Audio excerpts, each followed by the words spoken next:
Então, seguinte, pessoal, agora a gente vai dar continuidade nas nossas palestras, né, do simpósio. E agora a gente vai receber a professora Ana Lúcia Rodrigues, do Departamento de Bioquímica, vinculada ao nosso programa, e como vocês viram de manhã, participou ativamente da construção do nosso programa. E agora vai falar um pouquinho da sua linha de pesquisa e no que ela tem atuado. Então, passo a palavra. Bem, então, boa tarde a todos. É um prazer estar aqui. Parabenizo a comissão organizadora pelo evento e os colegas, né, que estão participando aqui. Eu vou falar um pouquinho para vocês sobre a linha de pesquisa e eu selecionei alguns tópicos apenas, porque o tempo é relativamente curto. Então, vou tentar dar uma visão geral do que a gente tem feito atualmente e os principais pontos que a gente tem focado. Tá? A gente tem trabalhado nessa linha nos últimos, acho que quase 20 anos, é bastante tempo. Enfim, então eu vou primeiro contextualizar um pouquinho para vocês terem uma ideia. Não sei se todos estão familiarizados com esse tema. Então, vou falar um pouquinho para vocês sobre o transtorno depressivo maior, uma vez que o principal foco do nosso grupo é tentar compreender a neurobiologia, né, do transtorno depressivo maior, que eu vou acabar falando depressão, que fica um termo um pouco mais simples, né, e mais direto. Bom, esse transtorno é super prevalente, muito prevalente na população em geral. Se a gente considerar a prevalência ao longo da vida em torno de 20%, ou seja, é um transtorno que não escolhe classe social, nem idade, nem país, muito prevalente, cerca de uma pessoa em 5, né, ao longo da vida desenvolver esse transtorno. Se a gente pensar na prevalência anual um pouco bem mais baixa, em torno de 6%, isso nos diferentes países. Tá? No Brasil não é muito diferente disso, um pouquinho maior. Os dados que a gente tem de São Paulo, a prevalência anual é em torno de 10%. É uma das principais causas de incapacidade, não só pela questão do prejuízo que causa para o indivíduo, mas também o impacto que ele causa para o meio no qual esse indivíduo está inserido, ou seja, as relações vão ser afetadas, né, o meio profissional. Então, é uma causa de incapacidade bastante importante e afeta um pouquinho mais mulheres do que homens.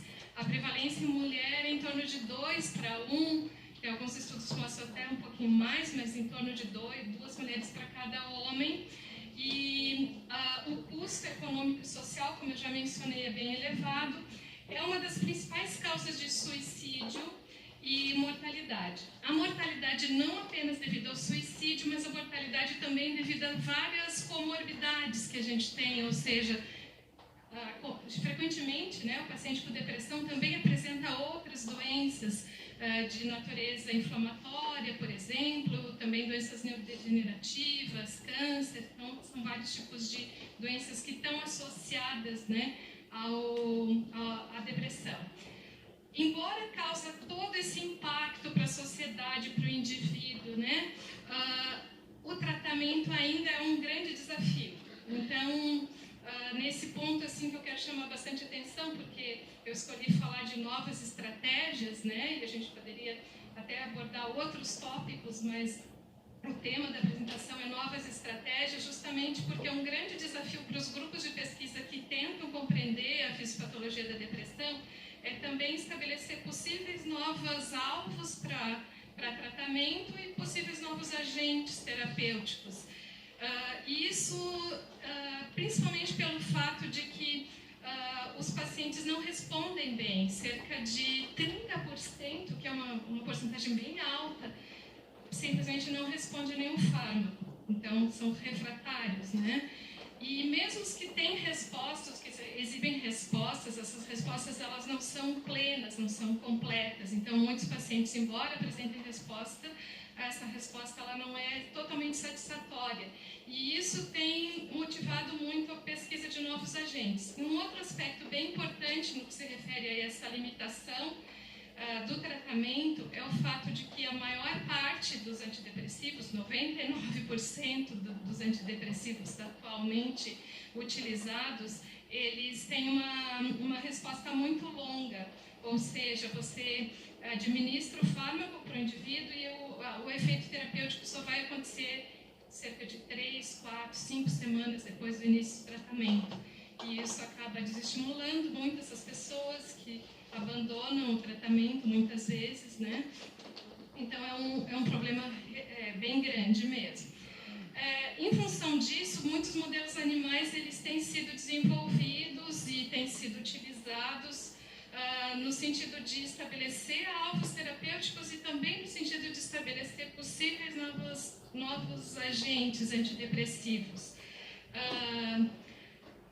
Só para também falar brevemente, né, dar uma ideia para vocês, embora seja um transtorno muito prevalente, com alto impacto para a saúde do indivíduo, dos familiares, enfim, toda essa questão que eu coloquei anteriormente, não está bem compreendido ainda todos os mecanismos fisiopatológicos que estão associados à depressão. Sabe-se que cerca de 35% da contribuição é genética, mas não se tem um gene que a gente possa elencar, um único gene. Na verdade, são múltiplos genes, cada um com um efeito bem pequeno.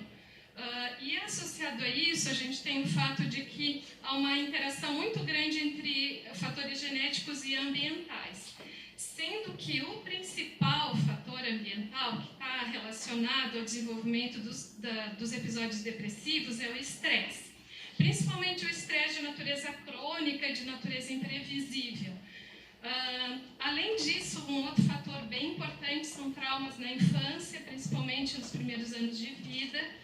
E outro fator que também tem sido abordado mais, né, nos últimos anos são fatores relacionados à dieta, principalmente dietas tipo dieta de cafeteria, dieta com alto teor de lipídio, de carboidrato, que está associado com a alteração da microbiota, consequentemente com fatores pró-inflamatórios na periferia e neuroinflamação. Então, todo esse quadro é bastante complexo, ainda não é totalmente entendido, mas se sabe que a gente tem várias alterações morfológicas, por exemplo, aqui está representando a atrofia do hipocampo, várias alterações fisiológicas, por exemplo, alterações neuroendócrinas, principalmente uma que tem sido bem relatada, né, a alteração do eixo hipotálamo e hipófise adrenal. E aí, no caso, nós temos uma grande parte dos pacientes com alterações em níveis de hormônios, como principalmente cortisol, que é análogo ao cortisol, corticosterona. Então, a administração de corticosterona acaba sendo um modelo de depressão em roedores, por mimetizar esse quadro que frequentemente acontece no paciente de alteração, de aumento de cortisol sérico. E várias alterações neuroquímicas, são muitas, eu poderia ficar falando o dia inteiro aqui sobre alteração neuroquímica. Então, eu escolhi falar um pouquinho sobre as alterações neuroquímicas bem clássicas, vou falar bem brevemente sobre as monoaminas, e depois vou focar no tema mesmo da apresentação e do que o nosso grupo tem trabalhado mais, que é com o envolvimento do sistema glutamatérgico na depressão. Mas, com certeza, isso não nem de longe reflete tudo que a gente tem, né, relacionado a esse aspecto de alteração neuroquímica, que são inúmeras.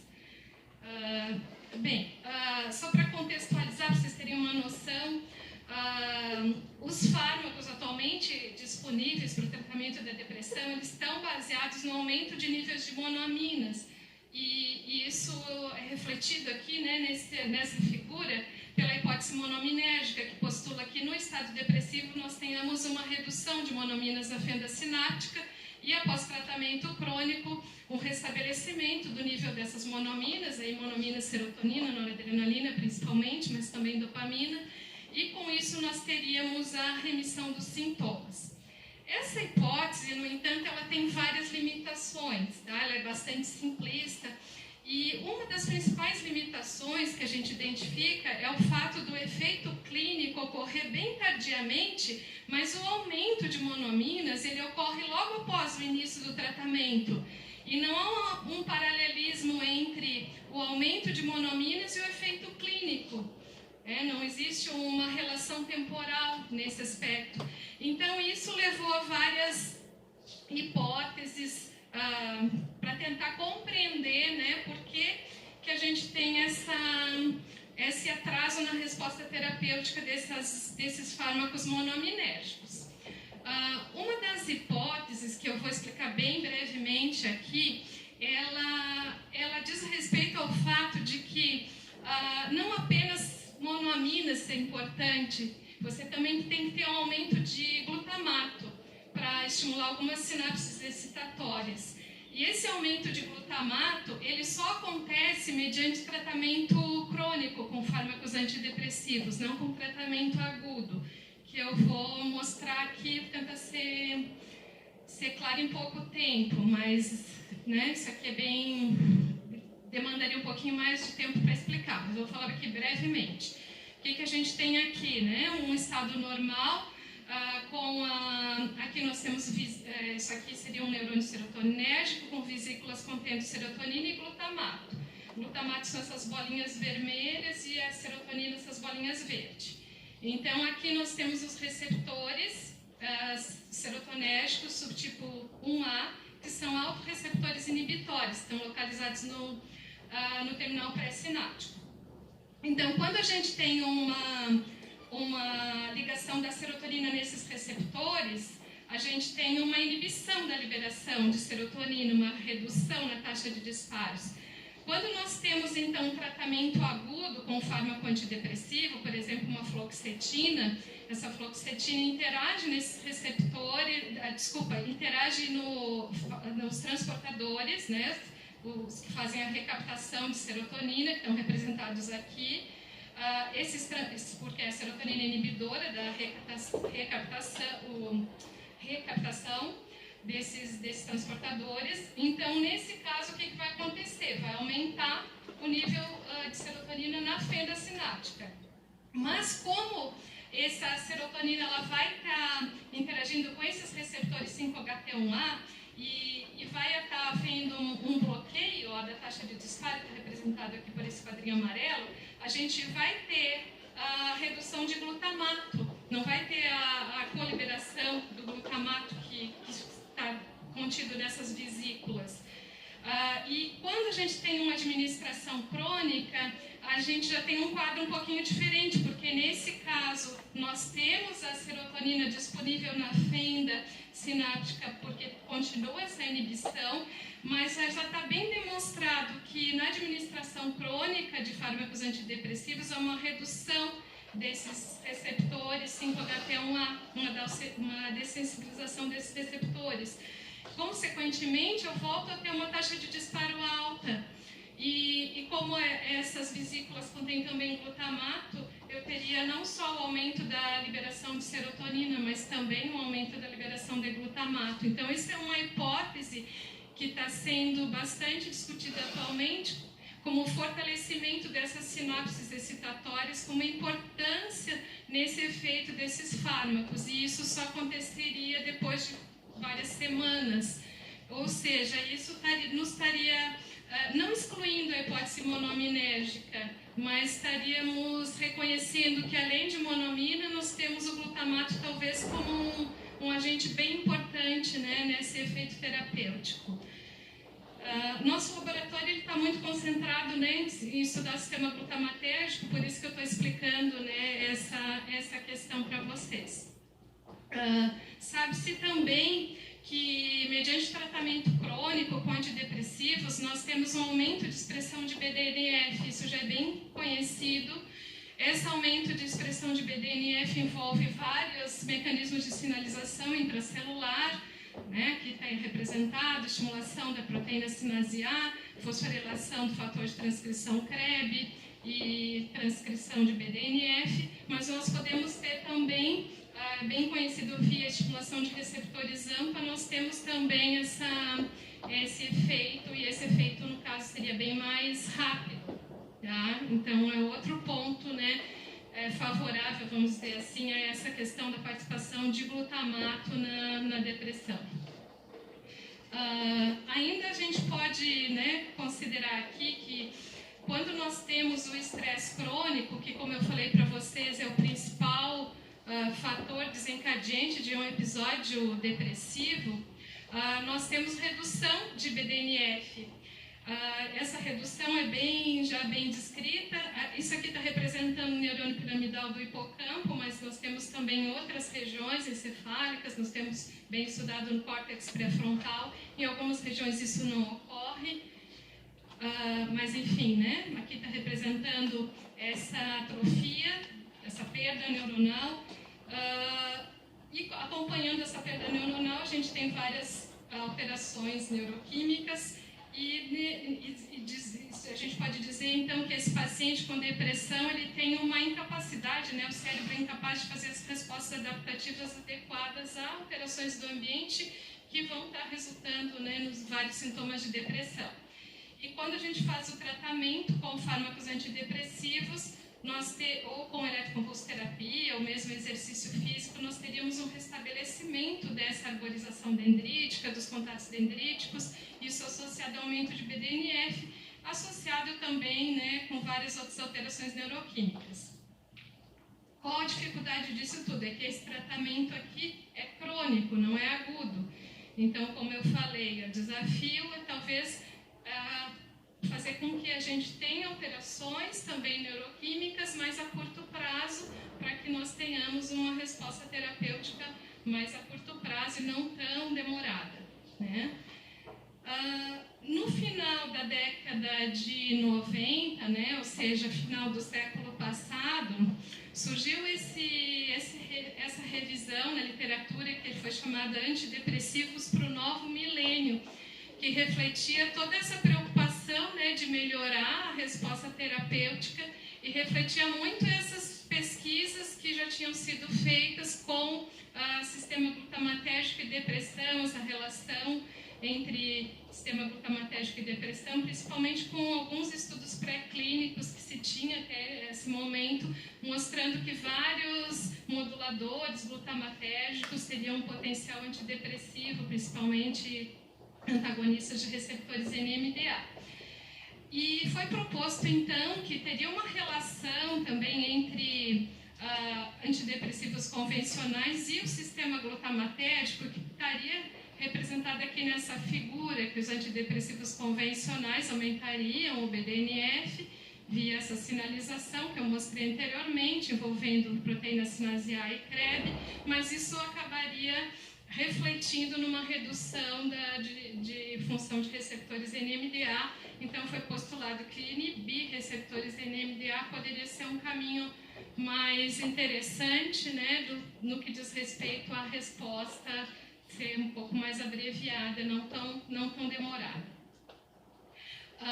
Aí nós temos vários estudos pré-clínicos que confirmaram, né, essa hipótese, e nós temos também um estudo clínico que eu vou mostrar agora, que aí entra, né, essa questão de antidepressivo rápido, que foi um estudo clínico do ano de 2000 com a cetamina, que é um antagonista, um bloqueador do canal desse receptor NMDA.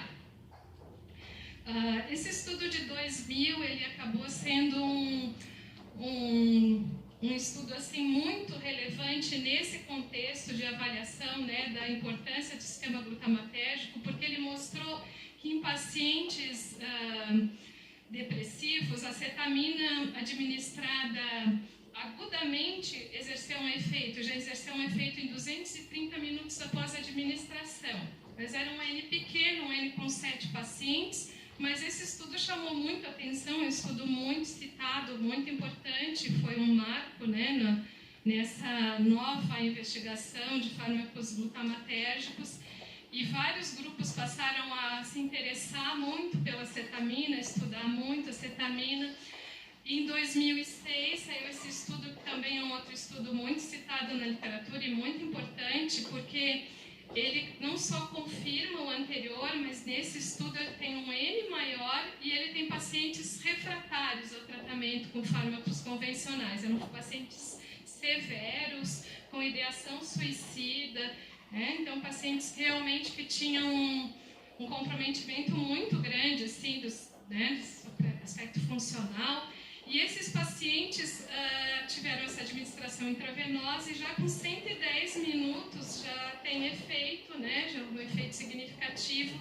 Chamou muita atenção esse fato, que esse efeito, uma única dose, tá? Foi administrada e se acompanhou esses pacientes ao longo do tempo. 35% ainda exibia efeito significativo na escala Hamilton, que é uma escala de avaliação da severidade, né, dos sintomas, depois de uma semana. Ou seja, isso estimulou muito vários grupos de pesquisa a se dedicar ao estudo desses mecanismos, né? Então, realmente parece que a gente tinha aqui algo novo, um fármaco extremamente efetivo para pacientes severos, com efeito rápido, né? Então, duas questões importantes, eficácia e rapidez de efeito. Então, se vários grupos, né, se dedicaram a estudar essa questão, e aí a gente tem aqui no ano de 2010, esse é um estudo muito importante, publicado na Science, que, claro, eu não vou mostrar todo o estudo, mas recomendo quem tenha interesse ler, é um trabalho super bonito, e ele mostra que o efeito antidepressivo rápido da cetamina envolve a ativação de mTOR, que é uma proteína muito importante para a tradução de proteínas, né? Estimular a tradução de proteínas sinápticas. E também ele mostra a formação de novos espinhos dendríticos maduros e novas conexões sinápticas, isso no córtex cerebral de ratos, 24 horas após a administração de uma única dose desse fármaco. Esse estudo também mostra que modelos de depressão que só respondem a antidepressivos convencionais, como fluoxetina, durante muito tempo, muitos dias de tratamento, respondiam uma única dose de cetamina. Então, os mecanismos eles foram relativamente bem estudados, né, a partir desse trabalho e outros que se sucederam. Vou mostrar aqui brevemente. Esse efeito depende de aumento de glutamato, tá? Estimulação de receptores AMPA, despolariza aqui esse neurônio, entra cálcio, o cálcio ativa canais de cálcio dependentes de voltagem, com isso acontece influxo de cálcio e liberação de BDNF de vesículas, chamando a atenção que são vesículas que já continham BDNF, né? Não é uma nova expressão aqui de BDNF, é a liberação de BDNF já de vesículas, ativação de vias de sinalização, que culmina com a ativação de mTOR e tradução de proteínas sinápticas, inserção dessas proteínas na membrana, e isso associado a efeito antidepressivo rápido. Então, esse trabalho, ele como eu falei, foi muito importante. Todos esses estudos, né, eles são considerados na área de neuropsicofarmacologia como os mais importantes dos últimos 50 anos. Bom, enfim, embora, né, todo esse efeito promissor da cetamina, a gente tem que levantar algumas limitações, né? Ela é uma droga de abuso. Todos aqueles efeitos que eu mencionei são em doses subanestésicas. Então, ela, teoricamente, ela não teria relativamente segura, seria um fármaco relativamente seguro. Mas está associado a alguns efeitos colaterais, não se sabe a longo prazo, né, mediante administração crônica. E o efeito é transitório, ou seja, possivelmente não se conseguiria manter esse paciente com tratamento a longo prazo, né, com cetamina. Ainda se tem os mecanismos moleculares em alguns aspectos não completamente compreendidos. Aí entra o que eu queria falar para vocês, né, que é o que a gente tem tentado contribuir nesse aspecto, né, com o que a gente tem investigado no laboratório atualmente, nos últimos anos, que seria, então, essa linha do laboratório que investiga antidepressivos de efeito rápido. Então, a gente imagina que para ter realmente um efeito rápido, alguns pontos são importantes, ou seja, alguns daqueles alvos, né, que já foram demonstrados serem importantes para o efeito da cetamina, a gente também deveria procurar nesses novos novos agentes rápidos. A gente deveria, né, focar nesses aspectos. Quais os aspectos seriam esses? Ativar receptores AMPA parece ser bem importante para liberar BDNF rapidamente. Ativar também essa via de sinalização mediada pela mTOR, também parece ser bem importante, aumentar essas proteínas sinápticas e a sinaptogênese. Então, dentro das condições que a gente dispõe, né, no laboratório, a gente tem se focado principalmente nesses aspectos, embora a gente reconheça que não são os únicos, mas são os que a gente tem conseguido, né, trabalhar e focar. Então, a gente tem feito vários estudos, e eu destaquei aqui os 4 que a gente tem dedicado mais tempo, vamos dizer assim, e mais estudos, não são os únicos, mas principalmente ácido ascórbico, a agmatina, a guanosina e a creatina. Eles têm alguma coisa em comum? Por que a gente elencou esses, né? Uma das coisas em comum é o fato de todos eles modularem respostas mediadas por ativação de NMDA. Não estou dizendo que eles são antagonistas em NMDA, mas eles podem bloquear, né, algumas respostas desencadeadas, né, pela ativação de receptores de NMDA. Então, isso é um aspecto importante. Eu tenho bastante dados, quem tiver interesse, a gente pode conversar um pouquinho mais. Eu trouxe aqui alguns dados, né, da creatina como ilustração, mas a gente tem feito com esses outros todos, né? A gente tem feito uma abordagem semelhante, com resultados bem positivos. Esse aqui é de um review da creatina, que tiver interesse, foi recentemente aceito, já está com paginação já para 2019. A gente tem vários alvos para a creatina no encéfalo, é um neuromodulador. E um dos aspectos que nos interessa bastante, que nos levou, né, a pensar ela como um possível agente de efeito rápido, o fato de modular essas respostas pelo NMDA. Tem vários dados com a creatina. Eu estive fazendo umas contas hoje de manhã, que eu não lembrava exatamente, e cheguei à surpresa que são 14 artigos. Uma boa parte pelo Maurício, outros pelo Francis. O Maurício foi o primeiro que trabalhou com isso, né, com essa abordagem da creatina, efeito antidepressivo. A gente inicialmente trabalhou toda com uma parte mais clássica de modulação monoaminérgica dela, a gente estava pensando mais nesse sentido. E depois, com alguns trabalhos também dele, nós ficamos estimulados com a ideia de que ela poderia atuar tipo ketamina, né, parecido, assim, um mecanismo parecido.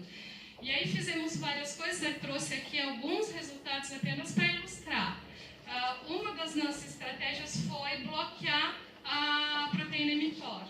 Tá? A gente tem um inibidor, que é a rapamicina, que é bem seletivo, e a gente fez isso também com a ketamina. A rapamicina foi totalmente eficaz em bloquear, né, o efeito antidepressivo da creatina num teste preditivo de atividade antidepressiva, que é esse teste da suspensão pela cauda. Só que esse teste, ele é só um teste preditivo, ele não é um modelo de depressão. Então, ele é útil para estudar, assim, alvos moleculares, ou também para predizer respostas antidepressivas, mas ele não é um modelo de depressão. Com ele, eu não posso ter nenhuma inferência se ela tem efeito rápido ou não. Tá? Então, o que a gente fez? Nesse trabalho ainda, esse trabalho foi de 2016, a gente viu, entre outras coisas, né, a gente viu que aumentava a fosforilação dessa proteína downstream a mTOR, P70-6K, e também de PSD95, mediante administração da creatina. Aí, após esse estudo, outro aluno de doutorado, que foi o Francis, também em 2016, aí a gente já usou uma outra estratégia. Aí nós queríamos saber se realmente, saber não, né, mas ter uma ideia, sugerir se realmente ela poderia ter efeito rápido. Por quê? Porque às vezes as pessoas confundem muito essa questão de efeito agudo com rápido. Anteriormente vimos efeito agudo, mas eu não poderia ter nenhuma ideia se o efeito dela poderia ser rápido em um paciente. Aqui eu vou elencar um modelo que só responde à administração crônica de antidepressivo. Vou usar um modelo de depressão que, se eu administrar fluoxetina, só 21 dias que vai fazer efeito. Uma única administração não vai fazer efeito. Tá? E aí vou usar a ketamina como controle positivo e, no nosso caso aqui, a creatina. Uma abordagem semelhante a gente tem feito com aqueles outros que eu mencionei para vocês, a guimatina, ácido ascórbico, guanosina. Então, o que a gente tem aqui? Ó, a ketamina tendo esse efeito, ó, bloqueando uma resposta tipo depressiva da corticosterona, que é um modelo de farmacológico de estresse, né, no caso, porque eu vou administrar cronicamente corticosterona, vou ter o efeito tipo depressivo e a ketamina vai estar revertendo. A creatina da mesma forma, mas a fluoxetina não. Tá? Nós temos dados semelhantes com os outros. Aí o que a gente fez? Nós bloqueamos o efeito tentamos bloquear, né? Nossa estratégia foi bloquear o efeito da creatina, esse efeito que a gente, né, pressupõe que seja rápido, bloqueando uma proteína que está upstream a mTOR, a fosfoninositol-trecinase.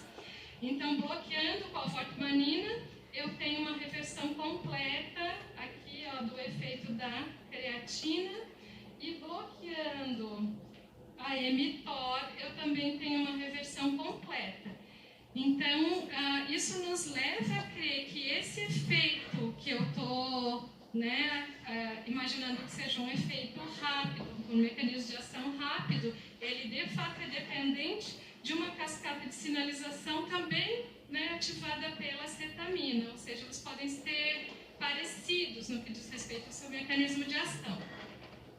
Aí a gente viu também, fizemos com a acetamina e com a creatina, vimos também que aumentou a fosforilação da proteína mTOR, tanto com a creatina quanto com a acetamina, tanto em animais controle quanto em animais tratados com a corticosterona, e a corticosterona reduzia essa fosforilação, ou seja, o modelo de depressão está dentro da nossa hipótese, o modelo da depressão está associado à redução dessa sinalização mediada pela mTOR, né, redução de ativação dessa via, e nós também fizemos a proteína P70, S6K, a forma fosforilada, e a PSD95. Também observamos esse aumento, tanto com a creatina quanto com a acetamina, dessas duas proteínas. Tem vários outros dados, né, mas eu escolhi esses assim, para ilustrar. Então, a gente, né, acabou propondo nesse review, né, que vai sair agora em 2019, mas já está online, que esse mecanismo, esse possível mecanismo associado ao efeito antidepressivo rápido da creatina, ele envolve, né, possivelmente toda essa via de sinalização mediada PI3K, KT, mTOR, essas proteínas downstream e tradução de proteínas sinápticas. Associado a isso, a gente também tem alguns dados interessantes com a creatina que nos sugerem que, adicionalmente a esse mecanismo, parece que ela tem um mecanismo também mais clássico, mais convencional. Se eu tratar por 21 dias, eu tenho um efeito muito semelhante à fluoxetina, tanto no aspecto comportamental quanto morfológico. Do ponto de vista morfológico, né, a gente tem esse trabalho, que foi um trabalho também da tese do Francis, que teve uma participação bem importante da professora Joana Monrapel, que tem atuado, né, como colaboradora, está aqui na plateia, tem atuado nos últimos 7, 8 anos, né, por aí mais ou menos. Temos, né, uma colaboração bem produtiva. E nesse trabalho a gente identificou que a creatina, naquele mesmo modelo da corticosterona, mas agora tratada 21 dias, tanto a creatina quanto a fluoxetina nós utilizamos, ela também ela consegue bloquear essas respostas mediadas pela corticosterona, que seriam respostas de reduzir a proliferação e a diferenciação no hipocampo. Então, isso nos sugere que, além daquele efeito, talvez aquele efeito rápido, claro, que merece ser mais investigado, a gente possa ter também um mecanismo clássico, né, quando ela é tratada 21 dias, que seria também interessante do ponto de vista, né, de terapêutica. A gente tem alguns resultados promissores também com ácido ascórbico, com a guanosina, com a agmatina. Estamos também fazendo uma abordagem nova que tem resultados bem bons, bem interessantes, com o sinergismo desses fármacos todos com acetamina para reduzir dose e reduzir efeito colateral, tá? Fiz uma síntesezinha mais ou menos aqui do laboratório com a creatina, né? A gente tem 15 manuscritos sendo um review, a agmatina 19, sendo 4 reviews, a Soscorb 14, sendo 2 reviews, guanosina um pouquinho menos, 5 manuscritos sendo um review. Então, a gente tem investigado tanto essa questão, está em andamento, essa questão de liberação de BDNF, nós estamos fazendo em cultivo celular.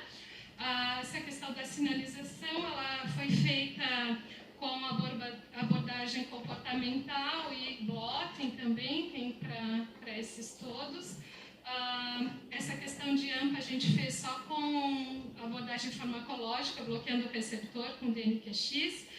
E está em andamento essa parte toda aqui de possível sinaptogênese, né? A gente teve a padronização da técnica de Golgi, já temos vários resultados, aqui eu só ilustrei um que a gente obteve, né, com a acetamina, uma única administração, 24 horas depois, né? Aqui seria uma secção do espinho dendrítico do giro denteado ventral, né, de animais tratados com cetamina, dose bem baixa, acho que é dose de 1, se não me engano, miligrama quilo, 24 horas antes, né, dessa análise. Então, nós temos aqui, ó, dá para perceber nitidamente uma grande quantidade de espinhos dendríticos com novas conexões, e estamos fazendo agora isso com os demais, né, fazendo essa abordagem.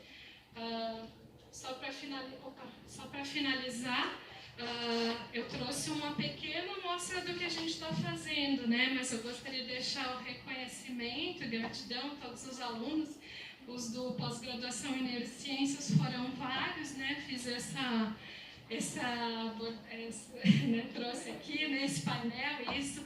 Desde 99 eu tenho alunos. A última defendeu em 2017, a Gislaine, então são vários alunos de mestrado orientados.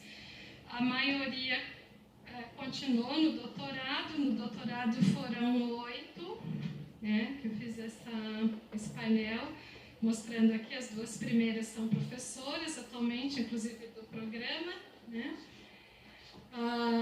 Todos estão envolvidos com pesquisa, com ensino, pesquisa, Daniele pós-doc, Maurício pós-doc, André professor, Maurício pós-doc, o Luiz pós-doc, a Ana pós-doc, o Francis pós-doc, também professor.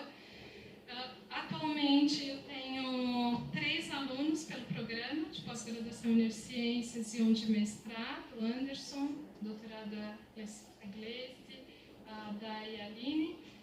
Pela bioquímica tenho 2, então esses são os que eu oriento no momento, mas deixo também meu agradecimento aos colaboradores, vários que têm trabalhado junto nesses projetos, particularmente. Coloquei aqui os desses projetos, mas também tem vários outros colaboradores que são relevantes, né, que contribuíram muito em outros estudos, mas mais particularmente nesses estudos de efeito rápido de antidepressivos, esses colaboradores, os alunos e o pessoal da Universidade de Vitória, principalmente a professora Joana.